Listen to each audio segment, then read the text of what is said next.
O que leva um homem a enfrentar uma nevasca e matar a sangue frio? Bom, isso eu não sei. Você ficaria surpreso com o que um homem pode fazer.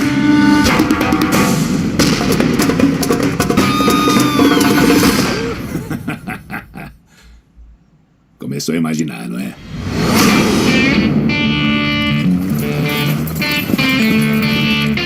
Por acaso tem lugar para mais um? Eu não gosto muito de dar carona por aí. É um sujeito confiante, não é? Não muito, não. De jeito nenhum que eu passo 2 noites sob o mesmo teto com alguém que eu nem sei quem é. Quem é você?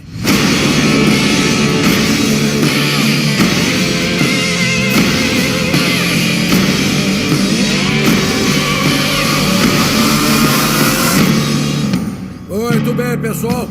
Escutem só. Eu vou levar essa mulher pra forca. Por uma recompensa de $10 mil. E aviso que a grana é minha. Ah, isso é interessante. Você acha que ia me juntar com aquele cara ou com ela? Isso é problema meu, rapaz. Eu não sei. Um desses caras vai matar todo mundo aqui. Agora eu gostei.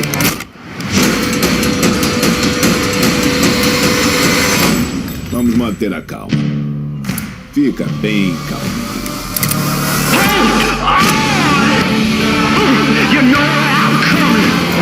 Quando chegar no inferno, fala que foi a Daisy que te matou.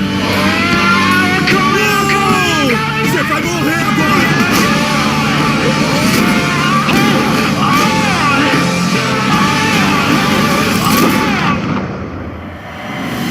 Ninguém falou que esse trabalho era fácil. E ninguém falou que era tão difícil também.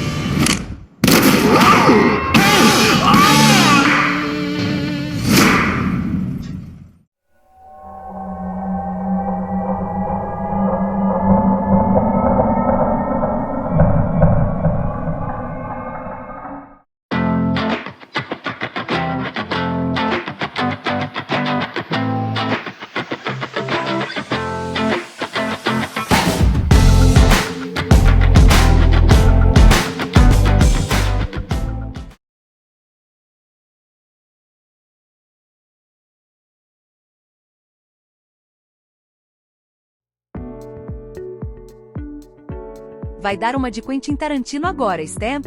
Este filme foi muito bom, não foi? Os 8 Odiados. Sangue, sangue, sangue. Essa fala é de Zootopia. Haja filme para ilustrar os teus vídeos. Mas me fala por que ao invés de os 8 odiados, no teu vídeo serão só 4. Porque eu quero falar sobre 4 pessoas somente. 4 personagens que ajudaram a formar o meu caráter. Ui, que poético e inspirador foi isso. São 4 pessoas que eu me identifico muito, todos eles são realmente uma inspiração para mim. Então tá, vamos começar. O primeiro da lista se chama Mendonça. Milton da Cunha Mendonça. Rio de Janeiro, 23 de maio de 1956. Rio de Janeiro, 5 de julho de 2019.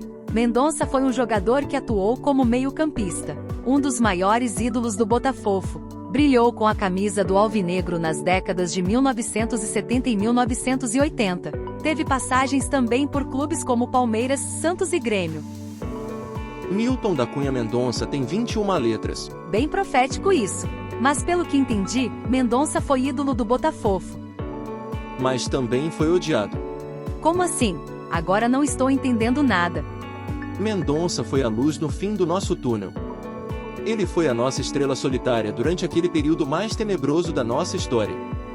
Mendonça foi a nossa esperança, foi o que nos deu sustentação durante os anos em que na maior parte das vezes nós íamos ao estádio ver jogadores com pouco talento vestindo a nossa camisa. Então não era para ele ser amado pela torcida? E ele foi.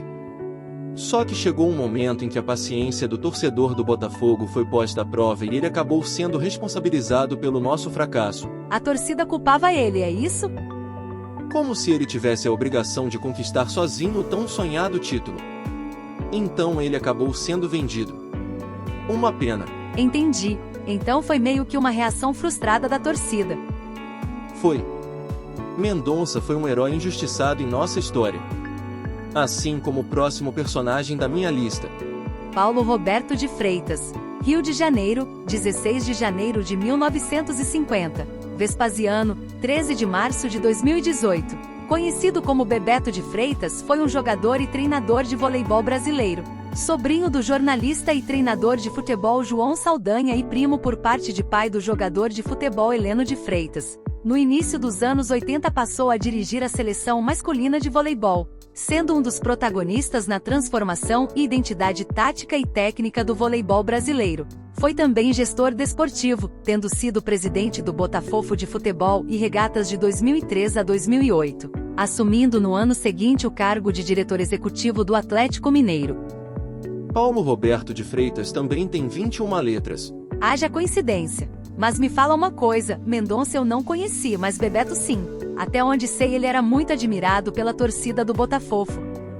Era. Até assumir a presidência do clube. Porque ele fez uma administração ruim. Pelo contrário. Ele assumiu um Botafogo terra arrasada, como ele mesmo disse à época. Graças à sua competência e profissionalismo, trouxe de volta o Botafogo para a primeira divisão, equacionou as dívidas, amealhou patrocínios importantes, como a Pepsi por exemplo. Conquistou o Estádio Olímpico João Avelange, hoje o nosso querido Nilton Santos. Montou um time fantástico que foi campeão carioca de 2006, e que só não foi bicampeão, campeão brasileiro e da Copa do Brasil em 2007 porque foi boicotado por uma emissora que eu prefiro não citar o nome. Eu lembro disso. O diretor que ligou pedindo para ele reconsiderar o seu voto referente à distribuição de cotas e direitos de imagens, mas que Bebeto se recusou porque isso iria prejudicar o Botafogo. E o ordinário disse a Bebeto que enquanto ele fosse presidente, o Botafogo não ganharia mais nada. E não ganhou mesmo.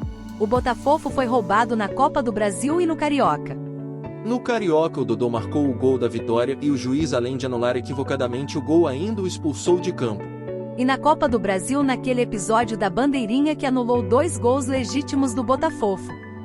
Coincidência ou não, o Botafogo só foi campeão quando o Bebeto saiu, em 2010. Mas Stemp, depois disso tudo, por que o Bebeto era odiado? Porque as ratazanas de dentro do clube ficaram iradas porque ele havia cortado a mamata. Bebeto de Freitas queria um clube moderno, eficiente, sem o ralo do desvio e da corrupção. Cortou custos e privilégios. Teve o caso do filho de um ex-jogador do Botafogo que recebia salário e nem ia trabalhar, assim como integrantes de uma torcida organizada que trabalhavam no clube, mas que só faziam aumentar a folha salarial. Isso eu não sabia. Bebeto foi traído por pessoas no clube que deveriam ter feito tudo para apoiá-lo. Tentaram de tudo para bani-lo do Botafogo. Não conseguiram. Por querer um clube moderno e livre das amarras da corrupção, Bebeto foi muito odiado. Quando faleceu, pessoas influentes fizeram de tudo para que seu corpo não fosse velado na sede de General Severiano. Não acredito, é sério isso? Prefiro nem comentar tudo o que eu sei, para que a torcida não veja o quanto era podre os bastidores do Botafogo. Se tivesse tido a oportunidade de fazer tudo o que queria, ainda na década de 2010 o Botafogo teria alcançado tanto êxito quanto está conseguindo agora no comando do Textor. Que pena! Mas isso tinha a ver com a predestinação. Se Bebeto tivesse feito o que queria, o Botafogo não teria sido o 12º clube brasileiro a ganhar a Libertadores, talvez o 8º ou o 10º, e todo o futuro teria sido alterado. Entendo. É, pena mesmo.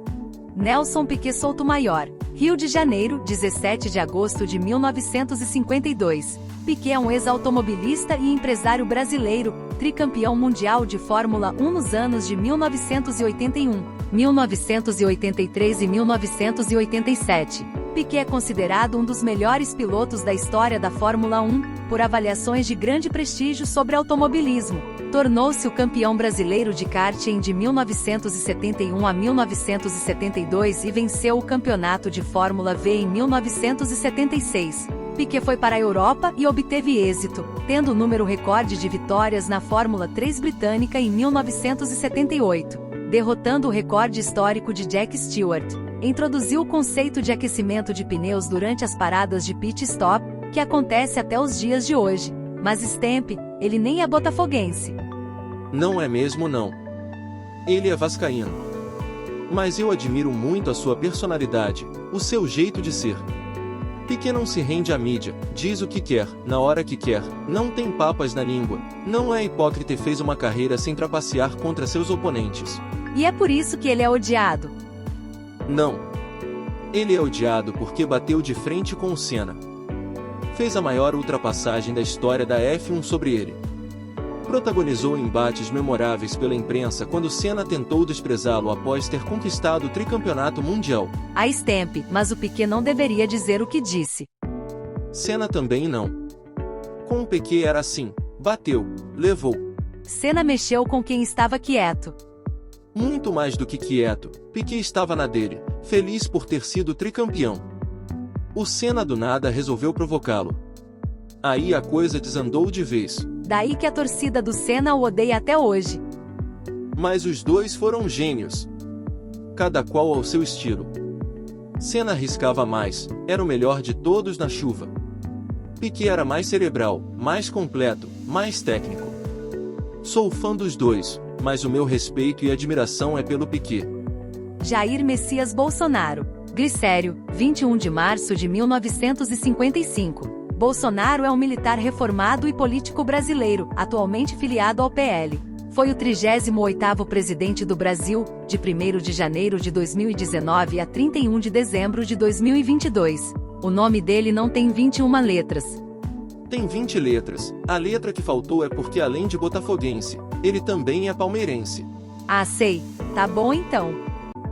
Além disso, ele nasceu num dia 21, o que o torna uma pessoa ligada ao mundo místico do Botafogo. Mas você não vai politizar o vídeo falando dele não, Stamp? Eu politizo quando falo de João Saldanha? Não, não.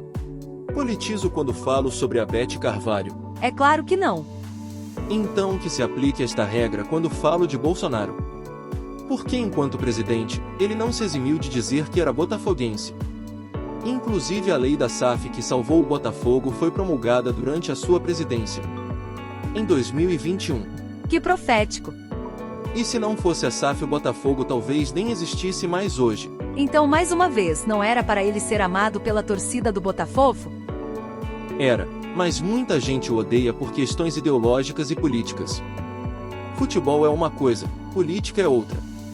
Parte da nossa torcida leva a ideologia para dentro das 4 linhas, e isso é ruim. Entendi. Então estes são os 4 odiados da sua lista. São os 4 odiados por parte da população, mas os mais amados pelo Stamp, porque é graças à presença deles que de alguma forma o meu caráter foi moldado. O talento de Mendonça. A coragem de Bebeto de Freitas. A personalidade de Nelson Piquet. A persistência de Bolsonaro. Graças a eles o meu caráter é forte e hoje eu tenho coragem de teorizar sobre a predestinação celestial do Botafogo, falo sem medo sobre a nossa relação com a civilização maia, sem me incomodar com o que pensam de mim. E sendo assim eu posso afirmar de forma corajosa que o futebol é só uma desculpa. E que o Botafogo é mais que um clube. É uma predestinação celestial.